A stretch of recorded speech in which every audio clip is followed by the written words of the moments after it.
তো বললাম না যে আমি একটা মেয়ে মানুষ, আজকে আমি এখানে এসেছি কারণ আমার অস্তিত্বের জানান দেওয়ার একটা ব্যাপার চলে আসছে, ঠিক আছে? কারণ এই রেপ শুধু কলকাতায় হইছে বলে আমি আজকে এখানে করতেছি, ব্যাপারটা কিন্তু এমন না। প্রথমত আমাদের এত বড় আন্দোলনে আমরা যখন ইন্টারনেট শাটডাউনে চলে গেলাম, তারা সবাই ভয়েস রেজ করছে, প্রত্যেকের জায়গা থেকে করছে। সুতরাং এইটার জায়গায় আমি একরকম দায়বদ্ধ। এবং দ্বিতীয়ত এটা তো আমার অস্তিত্বের প্রশ্ন। আমি আজকে রাস্তায় না থেকে আমি আজকে এইভাবে না থেকে কিভাবে কি করি বলেন?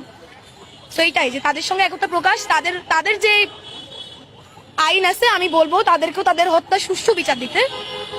আমার দেশেও যাতে এই আইনগুলো সংস্কার হয়, প্রত্যেকটা মেয়ে যাতে তার মতো করে, সে মেয়ে বলে সে রাস্তায় বেরোতে ভয় পাচ্ছে, কারো শাড়ির কারো ব্লাউজের পিঠ বড় বলে তার একটু আঁচল টেনে হাঁটতে হচ্ছে, একটা বাচ্চা স্কুলে যাবে তার বাবা মা চিন্তা করতে হচ্ছে যে আমার বাচ্চাকে আমি আনতে না গেলে 10 মিনিট লেট হলে কি হচ্ছে, হোম টিউটার থেকে হচ্ছে।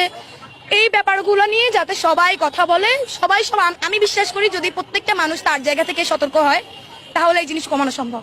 এবং আমরা এই জন্য আপনাদের সবার কাছে, আমাদের রাষ্ট্রের কাছে এই যাবতীয় আইন যাতে সংশোধন হয়, এই যাবতীয় আইনে যাতে প্রয়োগ হয় এবং সকল রেপ কেস, সকল ডোমেস্টিক ভায়োলেন্স ফর উইমেন, সকল চাইল্ড অ্যাবিউজের যাতে বিচার। আশা করি, কেন আমি আশা করব না? আমি রাস্তায় ছিলাম না ইন্টার টাইম, আমি রাস্তায় লড়িনি, আমি পুলিশের ভয় পাইনি, আমি পুলিশের মাইর খাইনি, আমি ছাত্রলীগের মাইর খাইনি, অবশ্যই খাইছি। তাহলে গণতন্ত্র, দেশ সংস্করণ যদি সবকিছু দিয়ে হয়, আমার দিক থেকে কেন সংস্করণ হবে না? আমার জায়গা থেকে আমি কেন সেফটি পাবো না? এই যে আমি যখন ভোক্তা অধিদপ্তরে গেলাম, ওখানেও আমি স্যানিটারি ন্যাপকিনের কথা বলেছিলাম যে এটাও তো আমার অধিকার, আসলে এটা তো আমার একটা মান্থলি প্রসেস। এখানে আমি এত টাকা যদি মান্থলি আমি খরচ করতে না পারি, ওই গ্রামের একটা মেয়ে কিভাবে খরচ করবে বলেন?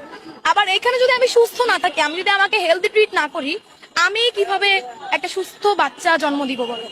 তো এটা একটা সাইকেল, ঠিক আছে? আমার অ্যাবিউজের বিচারও যেমন আমি চাই, আমার দৈনন্দিন জীবনে যেসব জিনিসপত্রের জন্য আমার মনে হয় যে আমার মাসিক যে হেলথটা সেই ব্যাপারটা নিশ্চিত হচ্ছে না, আমি সেখানেও কথা বলতে চাই। আমি রাস্তায় আমার মতো করে বের হবো, আমি মেয়ে বলে আমার দিকে কেউ 5 বার তাকাবে না, আমি এটা চাই। আমি মেয়ে বলে আমি দাঁড়াইছি বলে আমি কারো ধাক্কা খাবো না, আমি এটা চাই। দেখেন, আপনার আমার মনে হচ্ছে এটা কমছে। আমার কি মনে হয় জানেন? আমার মনে হয় সোশ্যাল ব্যাপারটা এত উইয়ার্ডলি স্প্রেড হওয়ার কারণে এই যে সাউন্ডগুলো আসতো যেখানে রেপ হচ্ছে, ওইখানে ডোমেস্টিক ভায়োলেন্স হচ্ছে, এই ব্যাপারগুলো এখন আর মানুষ সামনে প্রকাশ করতে ভয় পায়। আপনি যদি গ্রামে খোঁজ নেন, আপনি ঠিকই দেখবেন যে ওখানে এখনো সর্বোচ্চ বাজেটাই হচ্ছে মেয়েদের সাথে বা হয়। কিন্তু দেখেন, এই যে বললাম না যে এখনো তো আমাদের সবার একটা ফোন আছে, একটা ক্যামেরা আছে, একটা মেয়ে রেপ হয়েছে এনে যদি কথা হয় 10টা ক্যামেরা দিয়ে অ্যাটলিস্ট কোথাও না কোথাও একটা দিন মেয়েটাকে দেখা যায়। এটা একটা ভয়, এটা একটা ভীতির জায়গা। আমি চাই এই জায়গাগুলো আপনারাও ভাঙতে হেল্প করেন। যে রেপ হয়েছে বলে যে ওই মেয়েটা শুধু পেজ দেখাচ্ছে এবং যে রেপিস্ট তার কিছু হচ্ছে না, আমরা চাই ব্যাপারটা উল্টে যাক।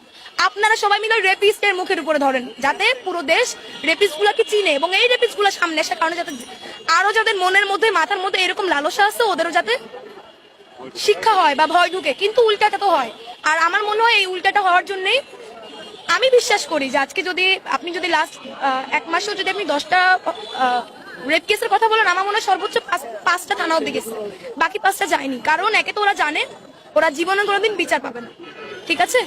আমি যদি আরেকটু বলি, এই যে ঢাকা বিশ্ববিদ্যালয়ের পলিটিক্যাল সায়েন্সের একজন ছাত্রলীগ কর্মী সাকিব আরাফাত মৃধা, তার সঙ্গে বিগত 3 বছরের 2টা রেপ কেস নিয়ে আমার সাথে ঝামেলা হয়েছে। আমি নিজে মামলা করতে যেতে চাইছি। সে যেহেতু ছাত্রলীগ এবং ক্যাম্পাসে তারা অনেক ব্যাপার স্যাপার সিট নিয়ে, মেয়েটার ব্যাপার স্যাপার, ও মেয়েটাকে হুমকি দামকি দিল, মেয়েটা এসে আমার পায়ে ধরে যাবো মাফ করে দেন, আমি থানা অব্দি যাবো না। কারণ এখন এই মুহূর্তে আমি শুধু একা ইনভলভ আছি, থানা অব্দি গেলে আমার বাবা মা ইনভলভ হবে এবং আমি জানি আমি কোনো বিচার পাবো না। আমি যদি বুঝতাম যে আমি বিচার পাচ্ছি তাহলে আমি যেতাম। এইটা বলে 3টা রেপ কেস বন্ধ হয়ে গেছে শুধুমাত্র এইটুকু জায়গার মধ্যে গত 2 বছরে, একই মানুষের, ঠিক আছে? এবং আমি যখন তাকে গিয়ে বললাম যে আমি তার নামে মামলা করবো বা আমি তার নামে স্টেপ নিব, সে আমাকে বললো ঠিক আছে তুই মামলা করতে যাস, মনে রাখিস আমার নামের নিচে বাংলাদেশ ছাত্রলীগ, ঠিক আছে? তো এইরকম কোনো ব্যাপারে আপনি ধরেন এইটা যে একটা স্বায়ত্তশাসিত প্রতিষ্ঠান দেখতেছেন, এখানেও বেশ কিছু মেয়ে আছে যারা নতুন আসছে বা যারা আগে থেকে আছে, প্রত্যেককে মেয়ে কোনো না কোনো দিক থেকে হয়রানির শিকার। আমার কথা হচ্ছে এই জিনিসটা শেষ কোথায়? আমি এই জিনিসের শেষ কোথায় দেখবো? আর বিচার না হওয়া হোক, সবাই ক্ষমতাশীল বলে ব্যাপারগুলা ধামাচাপা দেওয়া হোক, বা থানা অবধি মামলা হয়ে গেল এরপর সেই মামলা ব্যানিশ করে দেওয়া হোক, প্রত্যেকটা জিনিসই আসলে জড়িত, বুঝতে পারছেন? আমি চাই যে পাবলিক অ্যাওয়ারনেস যেটা আমাদের দরকার, আজকে যদি আপনি সতর্ক থাকেন আপনার পাশে একটা মেয়েকে অ্যাবিউজ করতে গেলে আপনি নিশ্চিত দৌড়ে যাবেন, ঠিক আছে? আমরা চাই এই অ্যাওয়ারনেসটা ক্রিয়েট হোক। আমরা আমাদের মতো কেন এরকম হবে বলুন তো, যে রাত 10টার পরে একটা মেয়ে রাস্তা দিয়ে বাড়িতে যাবে, মানে এই নিয়ে ওর ভাবতে হচ্ছে, এই নিয়ে আমার একটা বন্ধুকে খুঁজতে হচ্ছে যে আমাকে একটু আগায় দেয়, অ্যাটলিস্ট ওই অব্দি আমার মনে হচ্ছে ওই অব্দি ডেঞ্জার জোন। এগুলো কেন হবে? এগুলো থেকে মুক্তি পাবো না আমরা?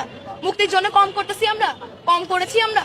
এই পুরো আন্দোলনে, এই যে এত বড় একটা গণঅভ্যুত্থানের আন্দোলনে এত কিছু হলো, আপনি বলতে পারবেন কোথাও মেয়ে মানুষের প্রেজেন্স কম ছিল? কোথাও মেয়েরা আসে নাই সামনে?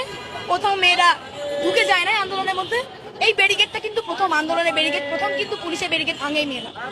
বিশ্ববিদ্যালয়ে যে আন্দোলন গেল কোটা বিরোধী, আমার কথা হচ্ছে যে আমি যদি সব জায়গায় আমার প্রেজেন্স দিতে পারি, আমি যদি সব জায়গায়, আমি যদি দেশের জন্য আমার এত রকম এফোর্ট দিতে পারি, আমার অধিকার যেটা সেটা কাজ হচ্ছে না বলে আজকে আমার রাস্তায় আসতে হচ্ছে, কেন হবে?